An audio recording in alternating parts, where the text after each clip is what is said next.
అందరికీ నమస్కారం. Bhogapuram airport Bhogapuram airport నిర్మాణానికి సంబంధించి చాలా చర్చలు జరుగుతున్నాయి.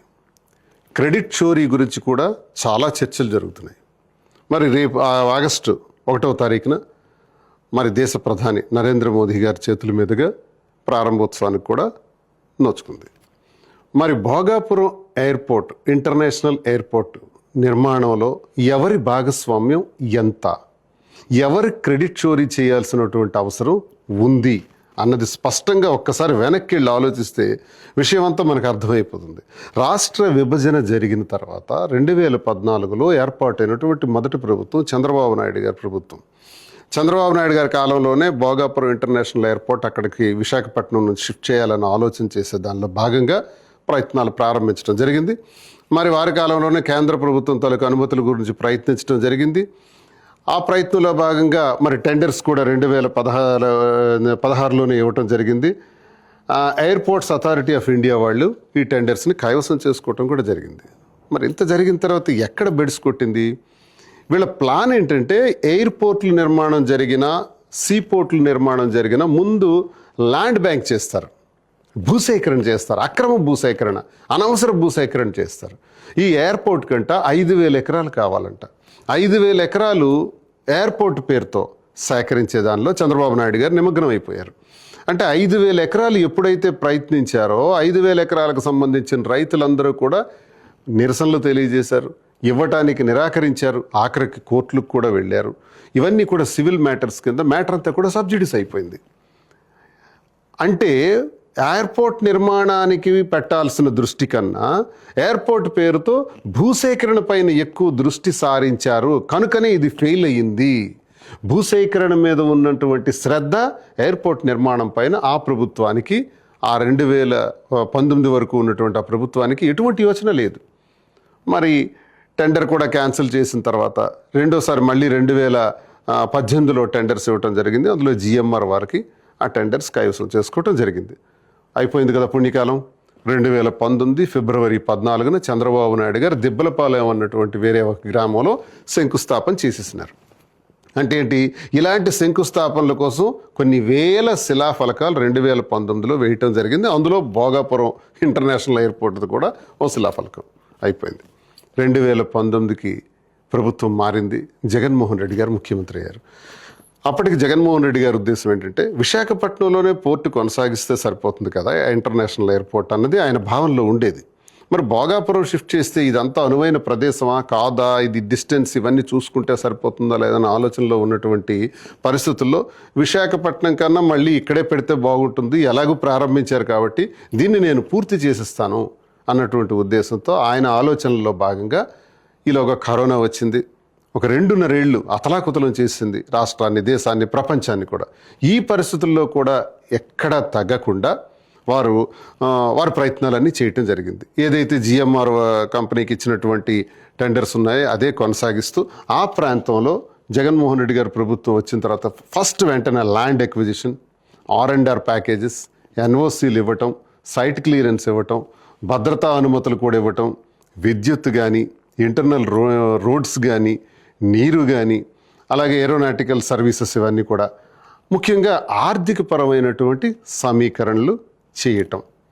నిర్వాసిత గ్రామాలు ఏవైతే 4-5 ఉన్నాయో ఆ నిర్వాసిత గ్రామాలన్నిటికి కూడా వెంటనే భూసేకరణ చేసి ఒక 967 కోట్ల రూపాయలు శాంక్షన్ చేసి వాళ్ళకి R&R ప్యాకేజెస్ అన్ని అమలు చేసి ఇన్ఫ్రాస్ట్రక్చర్ నిర్మాణం కోసం మరో 1,200 కోట్ల రూపాయలు శాంక్షన్ చేసి ఈ అయినప్పటికీ 23వ సంవత్సరంలో వారు శంకుస్థాపన కూడా చేశారు. 23 మే 3వ తారీఖున శంకుస్థాపన చేసి 26వ సంవత్సరం కల్లా ఈ ఎయిర్పోర్టు నిర్మాణం పూర్తి చేస్తానని కూడా స్పష్టంగా తెలియజేశారు ముందుగానే. అంటే జగన్మోహన్ రెడ్డి గారి కాలంలో ఇంచుమించుగా 70% పూర్తయింది. ఎందుకు ఇంత ఫాస్ట్గా పూర్తయింది? ఎందుకు చంద్రబాబు నాయుడు గారి కాలంలో పూర్తి కాలేదు? చంద్రబాబు నాయుడు గారు ఎయిర్పోర్ట్ కన్నా ఎయిర్పోర్ట్ పేరుతో ల్యాండ్ బ్యాంక్ చేసి రియల్ ఎస్టేట్ చేయాలని చూశారు. జగన్మోహన్ రెడ్డి గారు ఎయిర్పోర్ట్ నిర్మాణం జరగాలని ఆలోచించి ఏ 5,000 ఎకరాల కోసం అయితే రైతులందరూ కోర్టులకి అయితే వెళ్ళారో వాళ్ళకి ఒకే మాట చెప్పారు, నాకు 5,000 ఎకరాలు అక్కర్లేదు, 2,000 ఎకరాలు చాలు, 2003 ఎకరాలు నేను తీసుకుంటున్నా, మిగతా భూమి అంతా కూడా మీకు తిరిగి ఇచ్చిస్తున్నా అన్నారు. అప్పుడు కోర్టులో ఉన్న కేసులన్నీ కూడా విత్డ్రా అయిపోయి మార్గం సుగమం చేశారు తద్వారా. ఎందుకంటే చంద్రబాబు నాయుడు గారికి జగన్మోహన్ రెడ్డి గారికి ఉన్న తేడా అదే.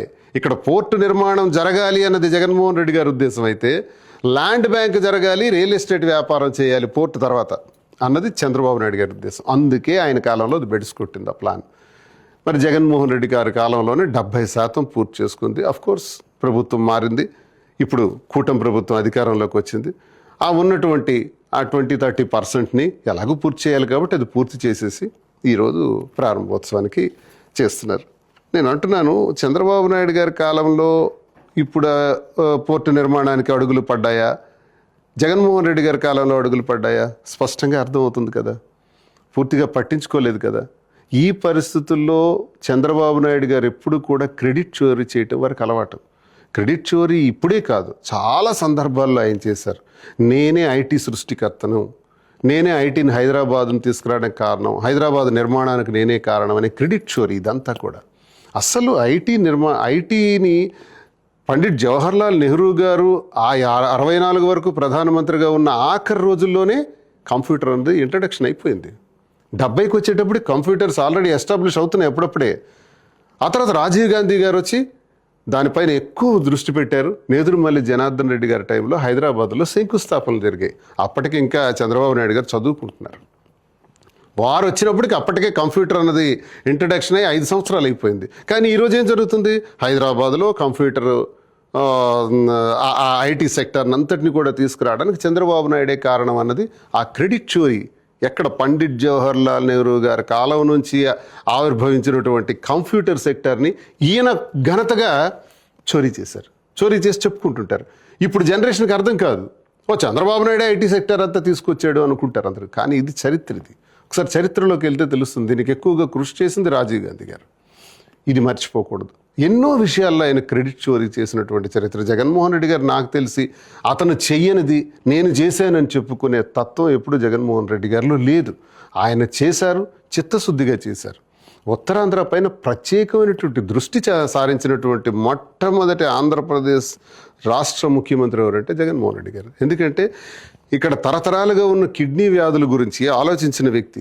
700 కోట్ల రూపాయలతో కిడ్నీ ఆసుపత్రి, రీసెర్చ్ సెంటర్, పాతపట్నం ఇక్కడికి 140 కిలోమీటర్ల దూరంలో ఉంటే త్రాగునీరు కోసం పెద్ద పైప్ లైన్స్ వేసి అందరికీ త్రాగునీరు ఇచ్చే కార్యక్రమం. ఇది నాకు తెలిసి మరో 40-50 సంవత్సరాలు కష్టపడినా ఇది జరిగే పని కాదు. కానీ కరోనా సమస్యల్లో కూడా 2 ఏళ్లలోనే ఇది పూర్తి చేసి కిడ్నీ సమస్యల్ని తరిమి కొట్టినటువంటి జగన్మోహన్ రెడ్డి గారు. అంతేకాదు 70 ఏళ్ల కాలం నుంచి భావనపాడు పోర్టు గురించి, సీ పోర్టు గురించి మాట్లాడుకుంటున్నాం శ్రీకాకుళం జిల్లాలో. అది ఎప్పుడు అభివృద్ధికి నోచుకోవాలి, అది ఎప్పుడు ప్రారంభం కాలా.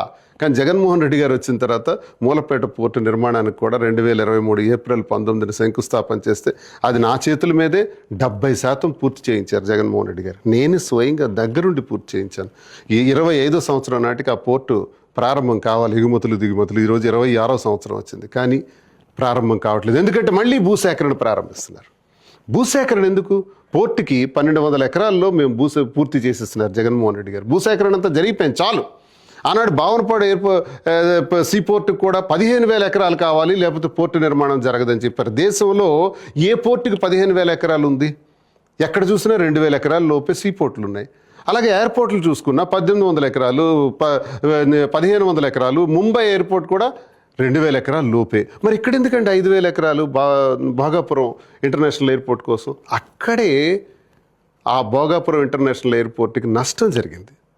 సకాలంలో ఇప్పటికే ప్రారంభించవలసినటువంటి పోర్టు చాలా లేట్ అవ్వటానికి ప్రధానమైనటువంటి కారణం. కాబట్టి జాగ్రత్తగా ఆలోచిస్తే చిత్తశుద్ధిగా పోర్టు నిర్మాణాన్ని పూర్తి చేయాలనుకున్నటువంటి వ్యక్తి జగన్మోహన్ రెడ్డి గారు. భోగాపురం ఇంటర్నేషనల్ ఎయిర్పోర్ట్ యొక్క క్రెడిట్ జగన్మోహన్ రెడ్డి గారికి వెళ్తుంది. అంతేకాదు ఉత్తరాంధ్రలో ఒక గొప్ప పేరును కూడా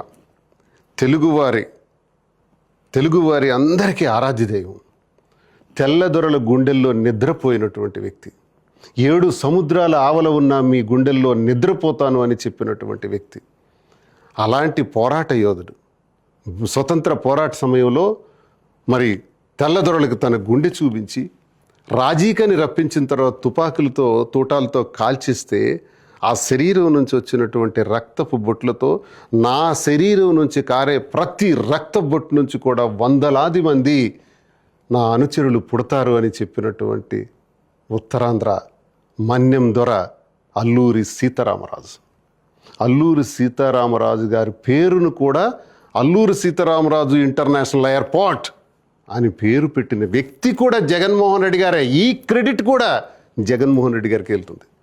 పొరపాటు నీ పేరు పెట్టకపోయింటే ఇంకే పేరు పెట్టుండేవారు.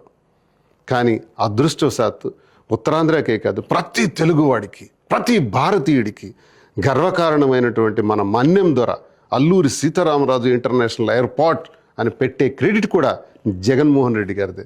మరి క్రెడిట్ చోరీ ఎవరిది? చంద్రబాబు నాయుడు గారిదే అన్నది స్పష్టంగా తెలుస్తుంది కదా. చరిత్ర అంటూ ఒకటి ఉంటుంది. మనం చేసే పనులు మంచివా చెడ్డవా, మన పనుల్లో నిజాయితీ ఉందా లేదా అన్నది ప్రజలు ఎప్పుడూ గమనిస్తూనే ఉంటారు. చరిత్ర ఉన్నంత వరకు కూడా భోగాపురం ఇంటర్నేషనల్ ఎయిర్పోర్ట్ జగన్మోహన్ రెడ్డి గారి ఘనత, అది వారి క్రెడిటే అని స్పష్టంగా నేను ఈ సందర్భంగా తెలియజేస్తున్నాను. అందరికీ నమస్కారం.